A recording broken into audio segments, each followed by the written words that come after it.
Let's talk about a word they taught you to fear. Selfish. Let's start with the truth. Nobody likes to say out loud. From the time you were a child, you were taught that being selfish is bad, that wanting more for yourself is greedy, that putting your own needs first, choosing yourself, is fundamentally wrong. And this one lie, this single idea, has kept millions of people broke, exhausted, bitter, and quietly angry with the world.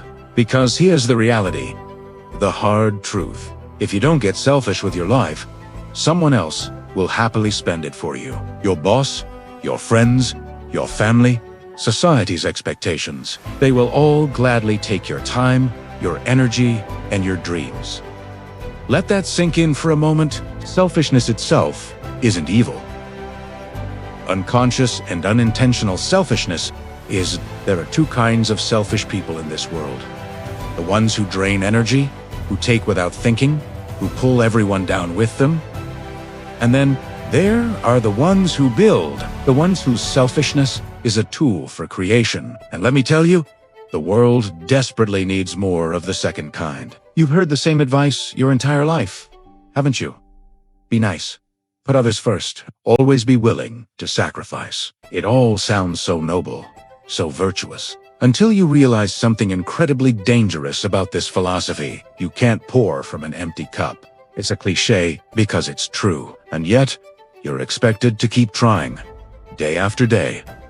So what happens? You wake up already tired. You spend your day helping everyone else chase their dreams while yours gather dust on a shelf. You ignore your own needs, your own desires. You say yes when your soul is screaming no, because you don't want to disappoint anyone. You overgive and you underlive. You shrink yourself to make others feel bigger. That's not kindness. Let's call it what it is. Self-betrayal. And betraying yourself doesn't make you a good person. It makes you resentful. Have you ever noticed how the most selfless people you know, the ones who are always giving, eventually snap? That explosion of frustration isn't random. It's the inevitable result of pressure building up from a life they never truly chose for themselves. It's the sound of a spirit breaking. So, let me redefine selfishness for you. Real, constructive selfishness is a form of discipline. It's a commitment to yourself. Being selfish in a healthy way means protecting your time like it's the most valuable currency you have. Because it is. It means guarding your energy fiercely, knowing that it's the fuel for your ambitions. It means saying no without feeling the need to apologize or justify your decision. It means choosing your long-term growth and well-being over the temporary approval of others. This isn't arrogance. It's self-respect. It's knowing your worth. Think about it. It's selfish to wake up early, to work on your goals, while everyone else is still asleep. It's selfish to go to the gym and train when others are relaxing on the couch. It's selfish to save and invest your money, while others are spending it on fleeting pleasures. It's selfish to walk away from drama and chaos, instead of getting pulled into it. And guess what? That kind of deliberate selfishness completely changes the trajectory of your entire life. Because from the outside, to people who lack it, discipline always looks selfish. Here's something nobody prepares you for. The moment you start choosing yourself, the moment you begin to implement this healthy selfishness, people around you will get uncomfortable. Not because you're doing something wrong, but because you are doing something they are too afraid to do for themselves. Your new boundaries will feel like personal rejection to them. Your intense focus on your goals will feel like abandonment. Your personal growth will feel like a judgment on their lack of it. So, they'll reach for labels to try and pull you back down. They'll say, "You've changed." And, of course, they'll call you selfish. When they do, wear that label like a badge of honor, because what they are really saying is, "You stopped being available for my convenience." They're saying, "You are no longer willing to sacrifice your future for my comfort in the present." And that is a sign that you are finally on the right path. Let me be ruthless for a second. The world does not need you exhausted. The world does not need you broke and struggling. The world does not need you bitter and resentful, dreaming of what could have been.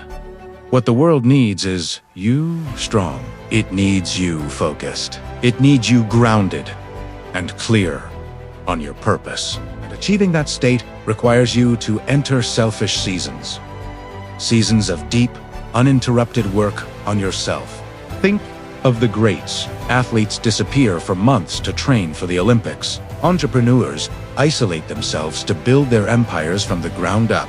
Writers and artists retreat into solitude to create their masterpieces. Leaders withdraw to think, to strategize, to find clarity. No one becomes great by being constantly accessible to everyone, all the time. Excellence has a price, and that price is often a period of intense, focused selfishness. And here's the beautiful irony, the twist that nobody talks about. When you finally embrace this healthy, constructive selfishness, you actually end up giving more to the world than you ever could before.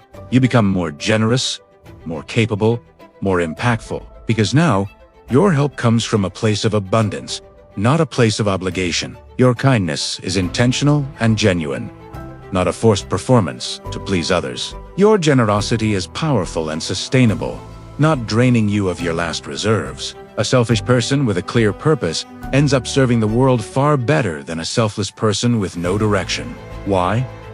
Because the selfish builder isn't trying to save everyone. They are trying to become someone worth following. Someone whose strength and success can inspire and lift others up.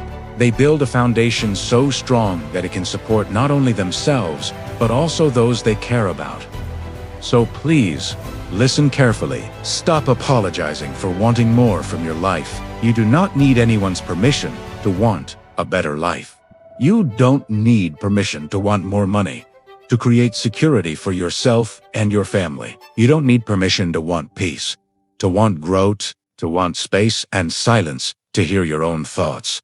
You don't need permission to want success. Wanting more doesn't make you ungrateful for what you have. It makes you alive. It's a sign that your spirit is still striving. The problem was never ambition. The problem is ambition without boundaries.